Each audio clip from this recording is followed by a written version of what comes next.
Dette blir ikke noe spøk. Nei. Da skal jeg bare slå den. Ja, jeg kommer hit, ja. Vi har jobbet ute. Men... Ja, da må vi roe ned. Ja. Vi må ha kaffe. Ja. Eller vil ha jus? Jeg tror jeg skal ha litt kaffe i dag. Litt kaffe. Hva må vi ha? Kaffe. Men Per, min manager du har ikke noen banan til henne. Hun har ikke spist frokost, og jeg veldig redd for at hun blir... Ja, hun kan kanskje du ikke tåler dette. Du må ikke rive ned kameraene. Nei, men jeg så redd hvis manageren min blir aggressiv. Ja, hun må ha mat, skjønner du. Ja. Ja, det mye å ta stilling til. Ja, det det. Skal ikke være enkelt. Nei.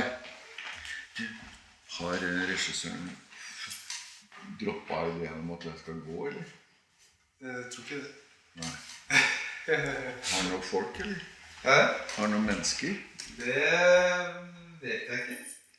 For da må vi gjøre dette med en gang, for jeg gruer meg til det, ass. Ja. Men vi tar litt kaffe og tenkning. Ja. Det kanskje lurt å ikke tenke for mye på det. Nei, men... Ja.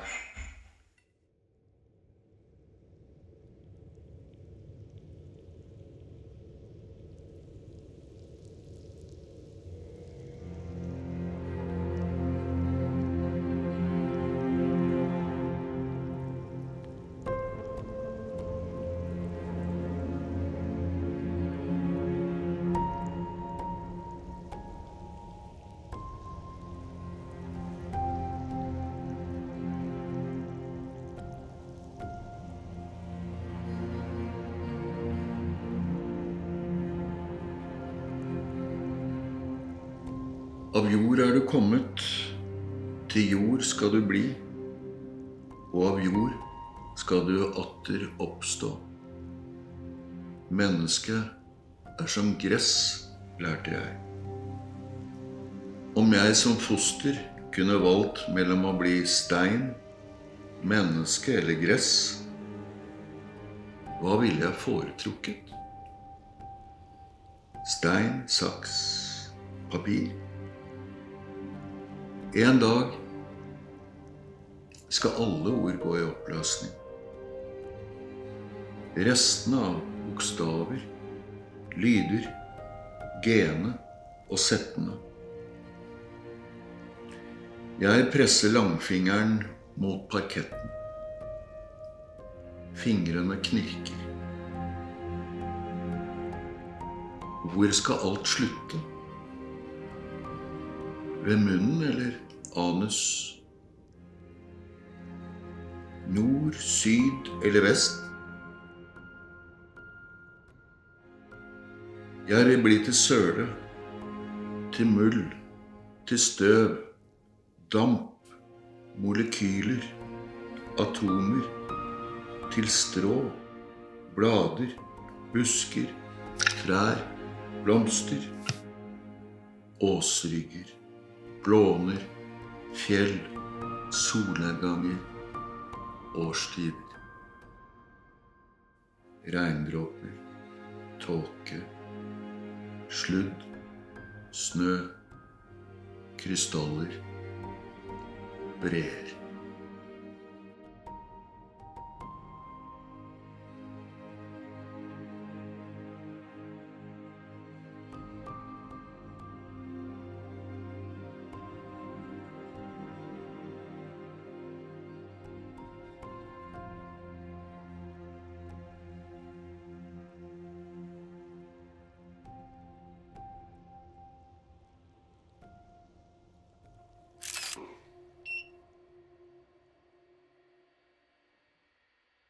Nydelig, Torvald.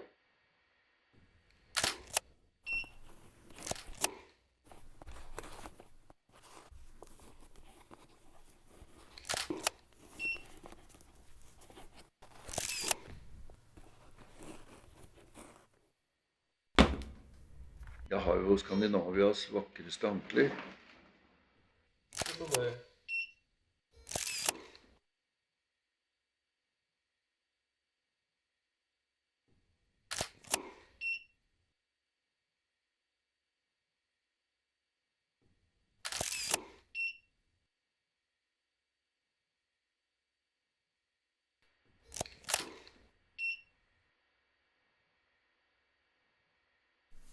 Dette er noe jeg stadig gjør, da.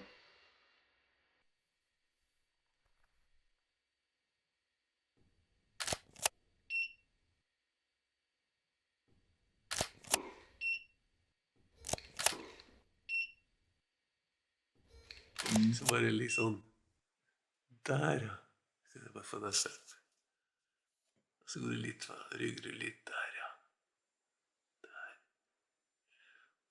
Så ta en sedla bare. Grøt til frokost. Grøt til frokost. Grøt til frokost. Det blir fint ut. Du ser her. Ja. Jeg får ikke strammet til musklene.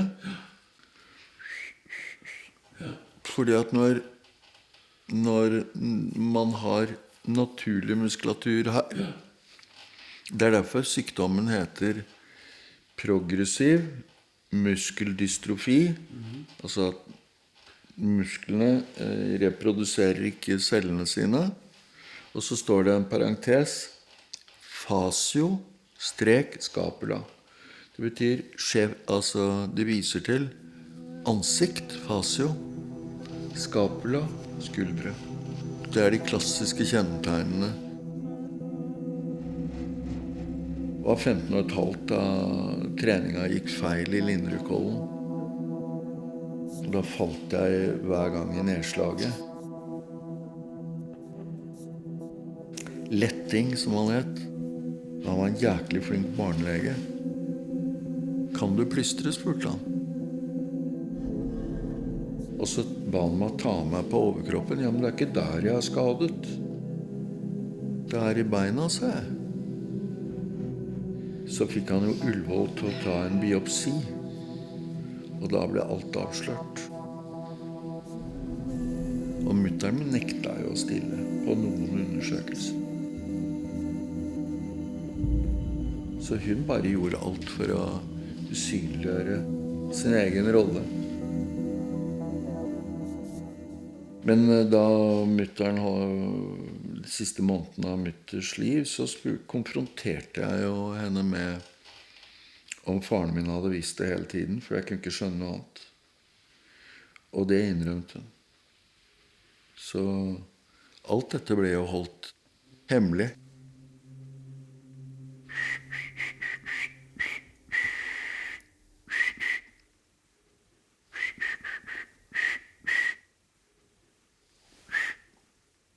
Ikke noe tvil om hva denne filmen skal hete. Det er verdens dårligste til å plystre. Da klarte jeg ikke å si plystre engang. I den russiske paviljongen. Ja. Så de hadde var en som sto og plystra hele Kunstkanika. Det var fantastisk, altså. Helt utrolig. Men nå hadde det vært flott om Norge kunne hatt et svar på det. Ja, det med en som det vi nå ikke gjør. kan.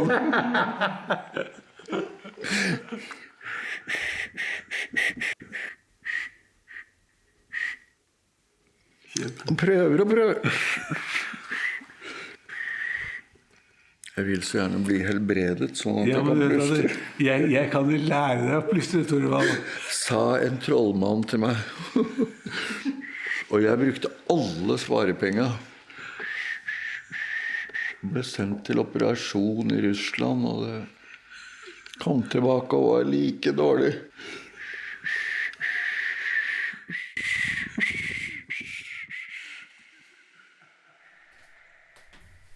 Jeg skal ikke si noe, eller? Ingen verdens ting. Men det gå så lenge du kan gå. Altså, Ja, du går men da må Marie være i nærheten Ja. med rullestol. Ja, nettopp. Hun var ikke på skjermen, men at hun er like Ja. at jeg kan rope. Ja. Ja, så Marie kan stå Da går hun bort dit, hun. Det er ved stolen der. Ja. Ja. Bare ikke foran det kameraet, Marie. Ikke foran det der. Ja. Du bare gå bak der etterpå. Da kan jeg går bort til veggen først, før vi begynner. Jeg elsket å hoppe på ski. Og hvis jeg ikke gjennomførte et slikt siste svev, så ville jeg alltid kalle meg selv feig. Men jeg ville og måtte. Og da jeg satt utfor overrennet, så tenkte jeg ikke på noe annet enn å se på hoppkanten. Og jeg var opptatt av en eneste ting. Det var å treffe satsen i det rette 100-dels sekundet og få til et så langt svev som overhodet mulig. Så det ble en veldig vellykket sats. Og et veldig vellykket svev. Men det gikk jo som legen sa, at i nedslaget så ville jeg brekke beina, og begge anklene gikk. Og jeg falt jo rett etter nedslaget og ble fraktet derfra til legevakten. Dette er altså en muskelsykdom hvor deler av kroppen blir mer og mer lam. Ja, du er ikke så veldig bra til beins eller skuldre og hofte og sånn, men du har i hvert fall et hode som fungerer, og da kan du prøve å tenke helhet. Du er langsom, og så kommer til å fortsette med det. Og etter hvert så vokste det opp i meg et herlig trass. Men jeg ville være så langsom som mulig i en verden som bare går raskere og raskere. Nei, jeg blir akkurat som alle sammen, noe dårligere for hver dag. Men jeg er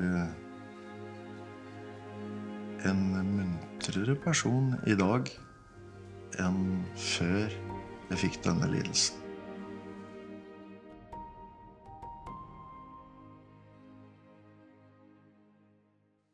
Dette er mine 2 føtter.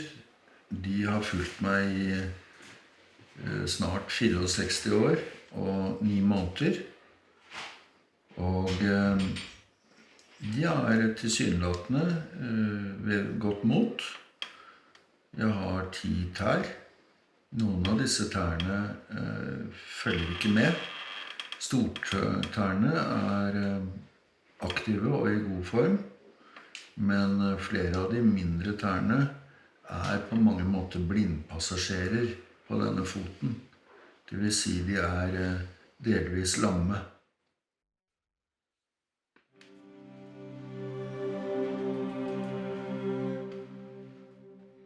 Jeg har dannet familie med disse anklene.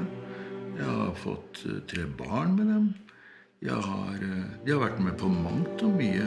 De har til og med vært og gått på den kinesiske mur. Og ikke bare det. De har jo reist i enormt mange steder omkring på kloden.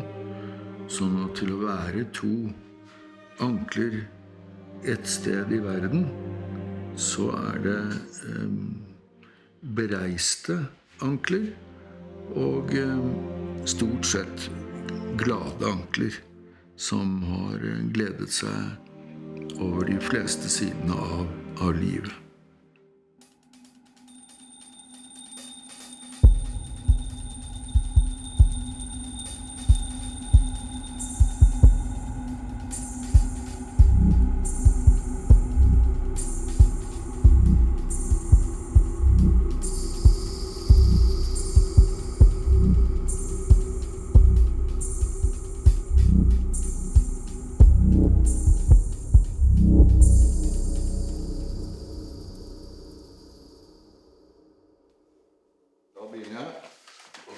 Action.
tanken, Torvald, på at i dag hadde du kanskje vært en abort? Si litt om det. Det jo sånn nå at du kan faktisk velge meg bort. Et menneske som en kvinne som går gravid med en skikkelse som meg inni seg, kan velge det bort. Og det jo sånn at man blir så trenet i at det å være annerledes noe som hemmende for deg selv og for samfunnet.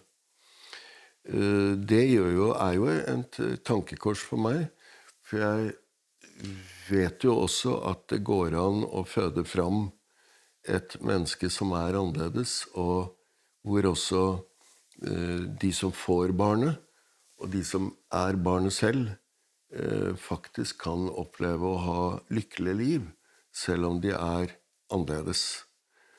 Men det som da viktig å tenke på, også at sånn som samfunnet nå, så blir det en form for polarisering om at du skal velge bort, eller du skal bevare det. Det blir veldig sterke konfrontasjoner i samfunnet. Mens mitt poeng at det ikke noe poeng å moralisere over de som velger dette bort. Det veldig mange ting ved samfunnet vårt som bygger opp om at det tvert imot lurt å gjøre. Fordi det spesialundervisning på skolen ikke all verden.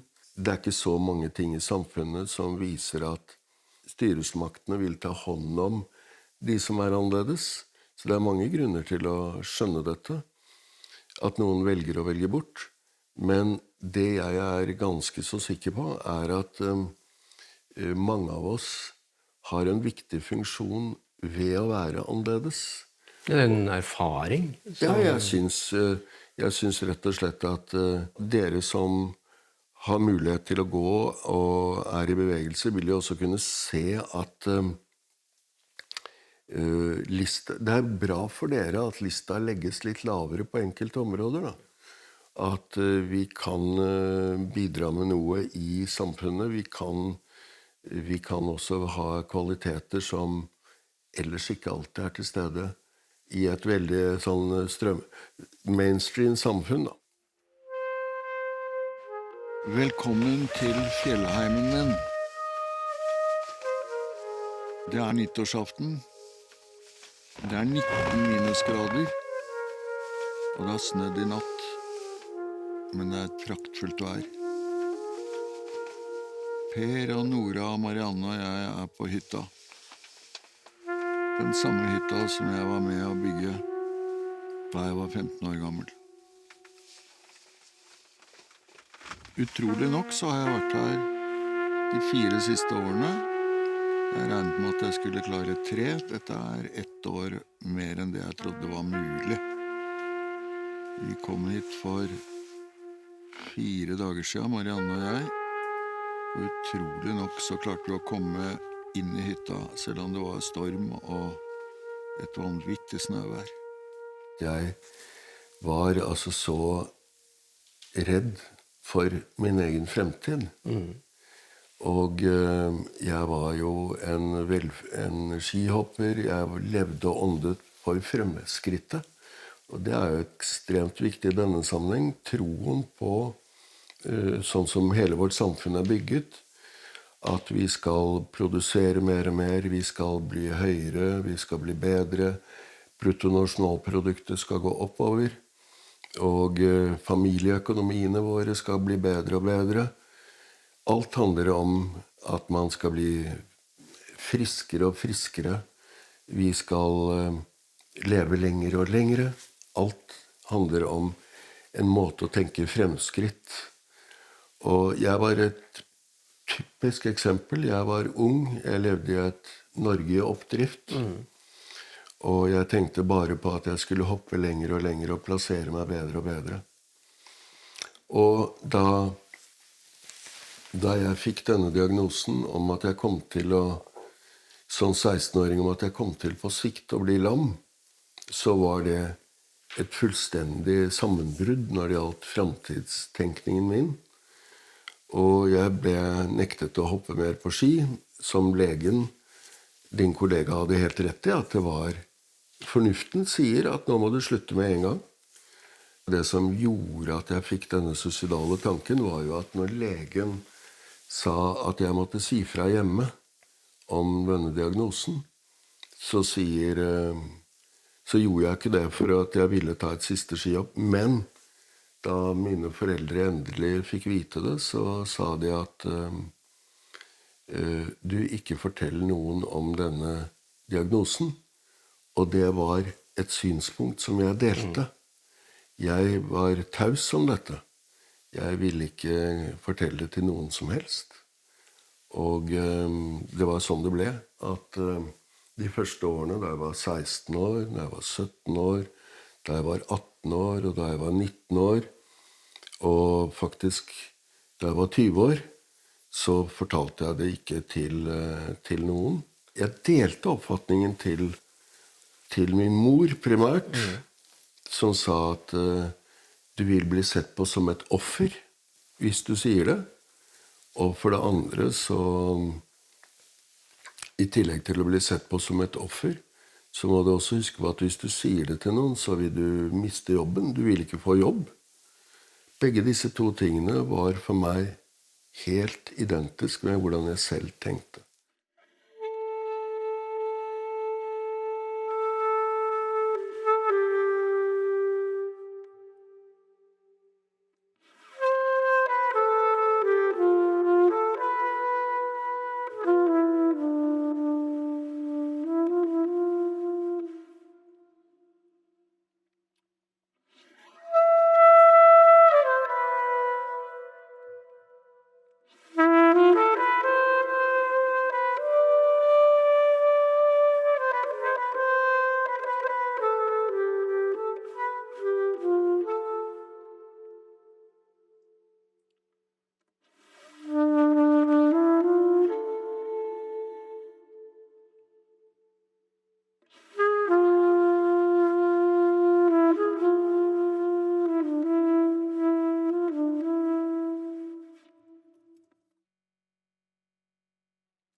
Skal du også da?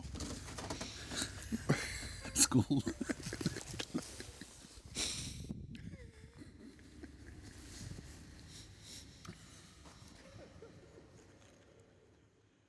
Det er også noe med liksom å innse at man må tåle å være i en del ting. Man kan ikke bare løpe et annet sted.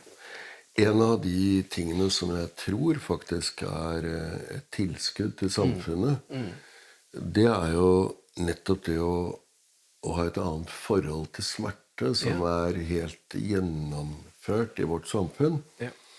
Det er jo at alt innenfor somatikk eller psykiatri er veldig knyttet til at du skal ledes vekk medikamentelt eller på annen måte. Så det å si at vi skal leve med smerte og se på dette som noe positivt, det er virkelig en mottanke i vårt samfunn. En del psykiske vansker hos unge mennesker handler jo ikke om hvordan de har det, men alt det du gjør for å slippe å ha det dårlig.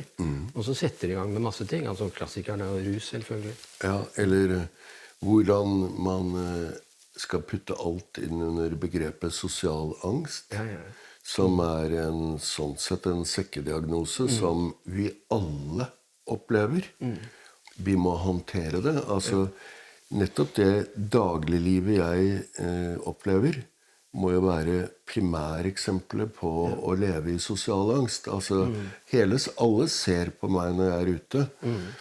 Jeg hadde jo dette synet selv før. Jeg har ingen grunn til å moralisere over de som ser på meg, fordi jeg selv var en gående person, en syklende person, en som gikk på ski, en som til og med hoppet på ski. Da var jo jeg en som så på den som var annerledes. Og jeg var jo et menneske som fryktet et sånt liv så hardt at jeg fikk sosial angst og selvforakt i den grad at jeg var suicidal, eller ville til og med avslutte livet fordi at jeg skulle komme i en sånn situasjon at jeg skulle havne i rullestol.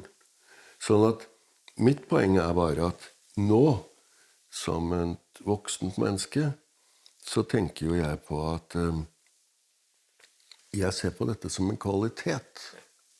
At jeg sitter i rullestol. Det har ikke vært dette forferdelige ubehaget som jeg trodde. Tvert imot så klarer jeg å se meg selv på en annen måte, og jeg ser deg på en annen måte.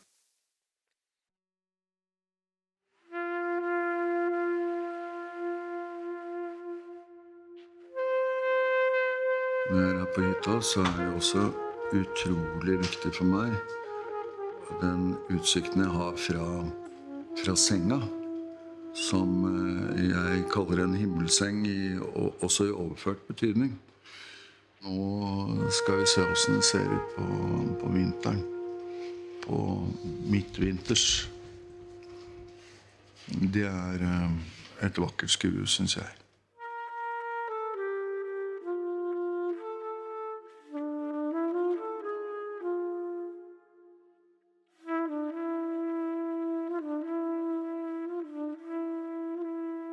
Hvordan det å bli stirret på, synes du? Nei, altså det jo også en nyhet for meg, fordi at tidligere har jeg ikke opplevd å bli stirret på i det hele tatt. Ja. Men folk jo ikke annerledes enn at de snur seg og ser etter. Og enten fordi at man kjenner meg igjen, og så de overrasket over at jeg nå i rullestol. Men den personen du møtte, hun har jo en vanvittig god holdning og strategi, nemlig å stirre tilbake. Ja. Og det jo noe som man ideelt sett gjerne skal gjøre, men det ikke alltid man i humør til det. I førstningen var jeg fortørnet og irritert, men en mer fruktbar metode, synes jeg, det jo å snu deg. Jeg ser at du stirrer på meg. Jeg synes ikke det noe rart. Det ville jeg også ha gjort. Og det jo noe rart, det du ser.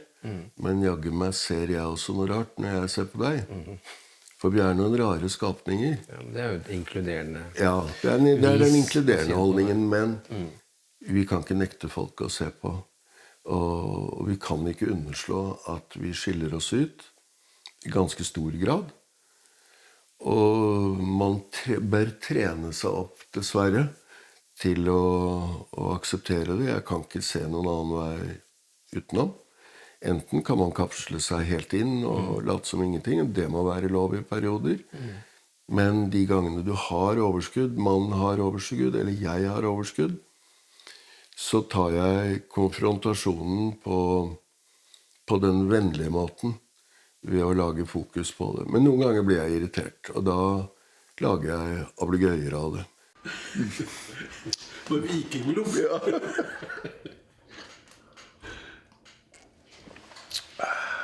Skikkelig drag på det, altså. Ja, jeg kan liksom se et annet sted mens jeg holder på. Det vitner om Jeg synes det ligner på profesjonalitet. sånn... Den her var veldig vanskelig å håndtere. Jeg må ha en kniv. Så kniv, jeg ser hente, ja. Bare hente en helt vanlig kniv. Jeg født på Tøyen. Ja. Så det der vi... Og Tøyen skole hadde jo det som... Det var jo Valgfag. leting etter kniv. Hadde ikke så mye den gangen. Det var liksom, man måtte ta det man fant. Og kameraten min Per, han gikk på Tøyen skole, og han tok kniv overfor ham. Ute og innendørs. Så han ble litt for frisk på utendørskniv, så ble han satt på innendørs, og det var den største skammen man kunne oppleve den gangen. Men jeg havnet på en sånn ostelinje. Nei, men Nora, nå gjorde jeg den tabben da.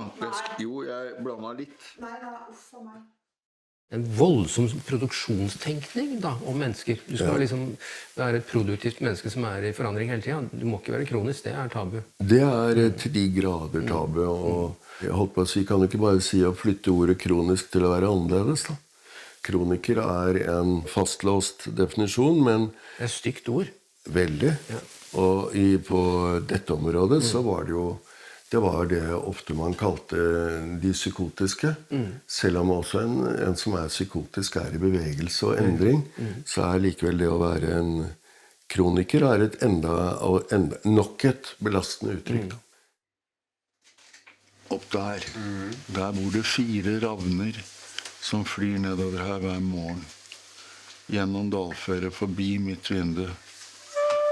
Ute det harespor. Og der oppe Ålefjell. Det fjellet som Edvard Grieg mirakuløst klarte å komme opp på. For han var det ypperste av nasjonalromantikk å stå der oppe og se Jotunheimen i nord, Østre Slidre i øst, Hemsedalsfjella i vest og helt mot Norefjell i syd. Men i dag det så nydelig vær på denne nyttårsaften at man kan se Jotunheimen i sin skjønneste prakt i nord her fra hytta. Det rett fram i den retningen der.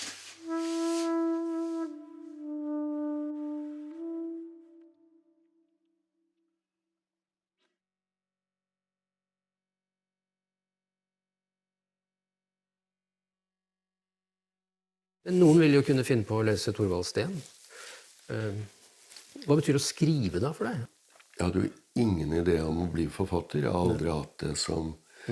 De første gangene du så meg, så var det ikke fordi at jeg hadde en hemmelig forfatterdrøm. Men nå jo dette totalt endret. Jeg kom jo inn i litteraturen via lyrikken av alle ting. Det var virkelig ikke noe jeg hadde trodd. Nå det sånn at jeg skriver av en grunn, og det at jeg vil skrive bøker som ingen andre kan skrive. Og det ikke noe blærete påstand, men jeg vil skrive om noe som så vidt individuelt, som en del av den erkjennelse jeg som individ kan klare å lage, som jeg tror og mener vil være betydningsfullt for andre mennesker.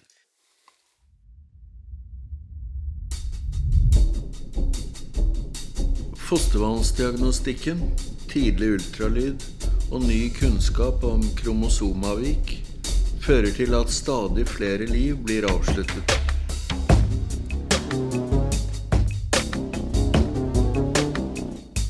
Professor i etikk og medisin, Jan Helge Solbakk, hevder at samfunnet har tatt et langt skritt inn i sorteringssamfunnet, og at millioner av helsekroner, sitat, misbrukes ikke for å redde liv, men aktivt til å fjerne liv, sitat slutt.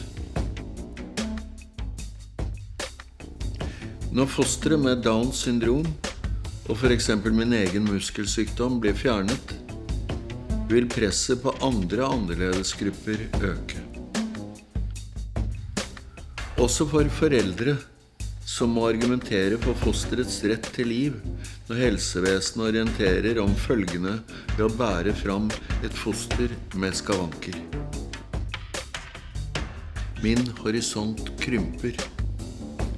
Den lukker seg rundt min kropp. Jeg har arvet min sykdom, men langt på vei har jeg fått forme mitt eget liv. Jeg blitt godt voksen. Jeg ser ingen helter, slik jeg som barn og i ungdomstiden lengtet etter. En gang var mor, som hadde født meg og risikert livet som kurer under krigen, en slik helt. Bildet falmet. At jeg nå ikke føler bitterhet eller sinne over at hun holdt hemmelige deler av familien og sykdommen, skyldes kanskje modenhet, men mest av alt tror jeg det en følelse av lettelse over å mestre livet og den kroppen jeg har fått tildelt.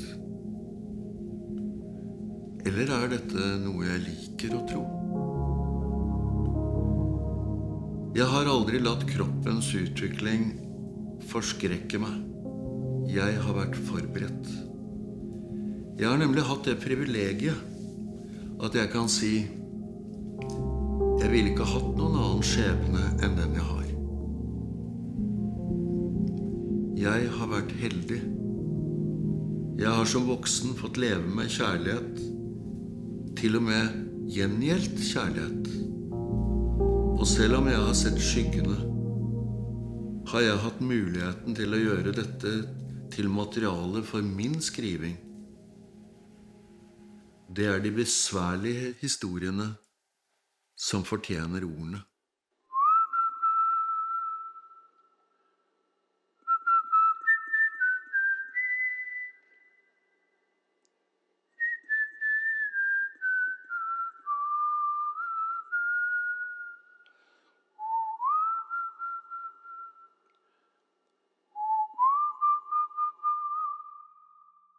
Når folk blir så fortvilet, enten at de vil fjerne sitt eget foster eller vil avslutte sitt eget liv, så er det jaggu meg sånn en viktig gammel sannhet at man vet ikke alltid hvordan livet skal bli heller.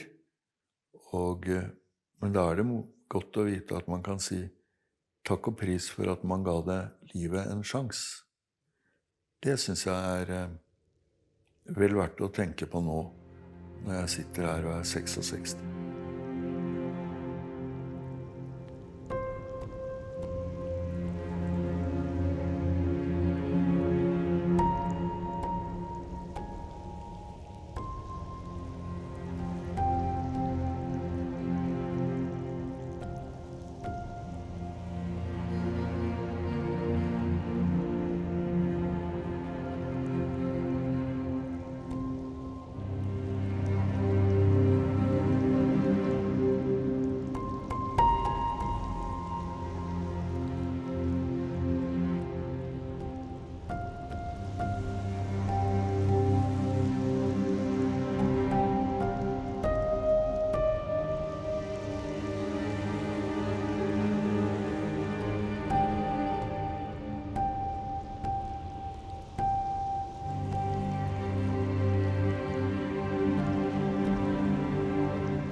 Jeg skal si onkel Per er flink med pølser, ja. Det ser perfekt ut. Skal du ha alle disse her? Pølser i lange baner. Men Per, det pleier å stå bakpå at man skal klippe opp de pølsene. Oi. Nei, vi venter på en saks. Det er større sannsynlighet for at Hvem har glemt saksa?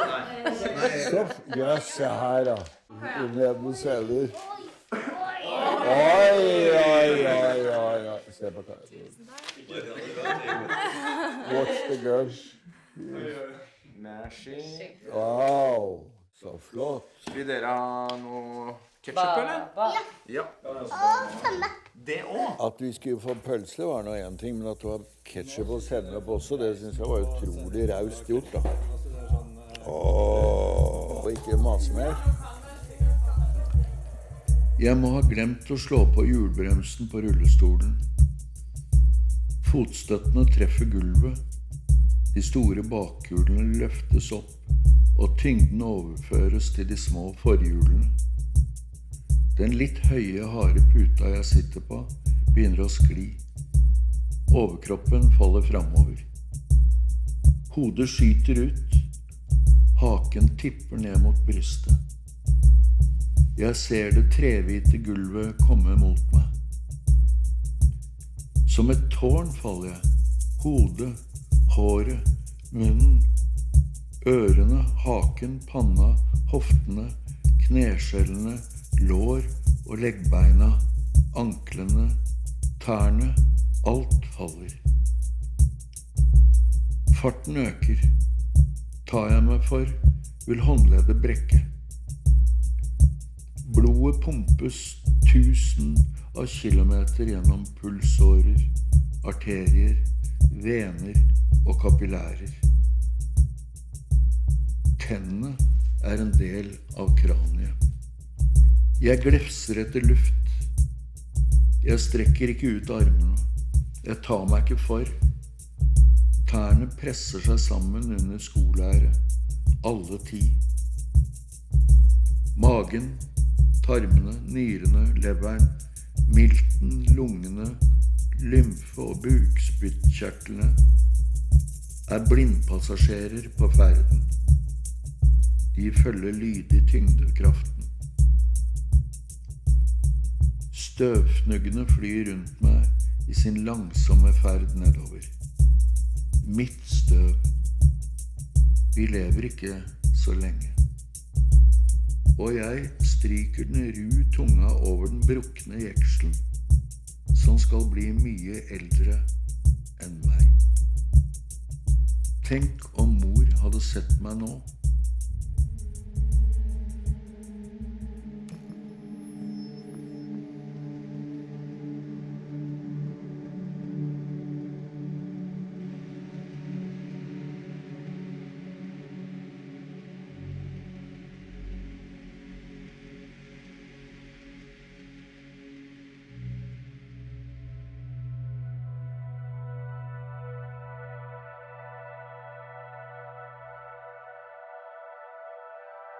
Ved at man aksepterer sin annerledeshet og forsoner seg med seg selv. At både Marianne og jeg har forsonet oss med at jeg er syk. I realiteten betyr det jo at vi har denne lidelsen sammen.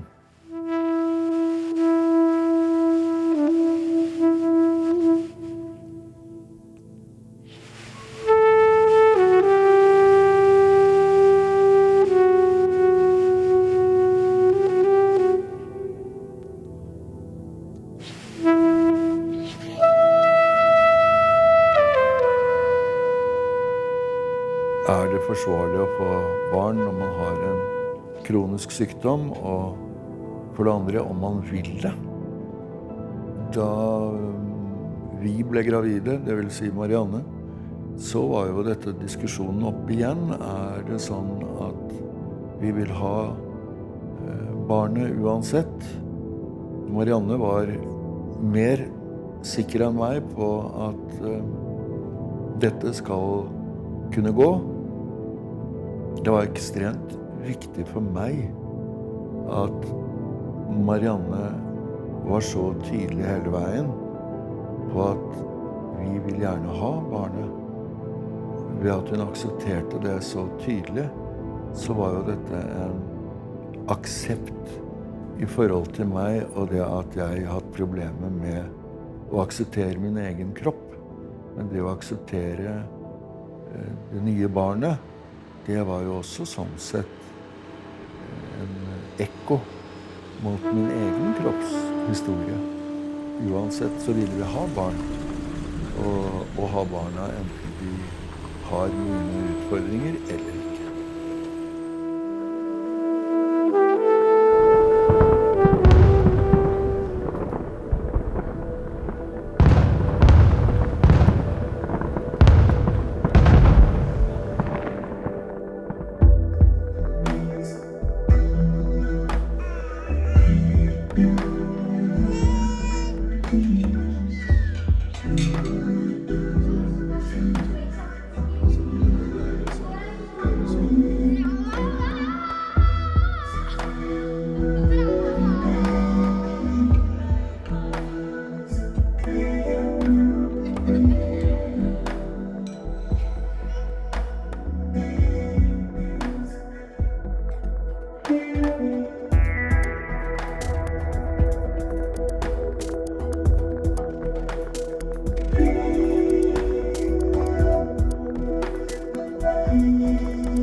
han sitte på fanget?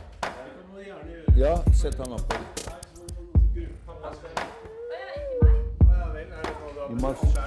Nå det... Jeg merker at... Kaja, skal du sitte her? Kaja, vil du sitte her? Skal jeg holde deg?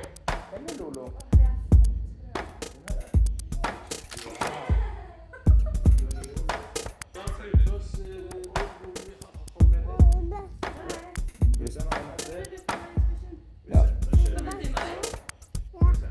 Du skal vel stå hos bestemor, du. Nå skal bestemor ta... Ja. Å nei, da må du sette litt innpå, inn på beinet mitt. Ok, vi skal ikke smile nå. Jeg smiler hele tiden.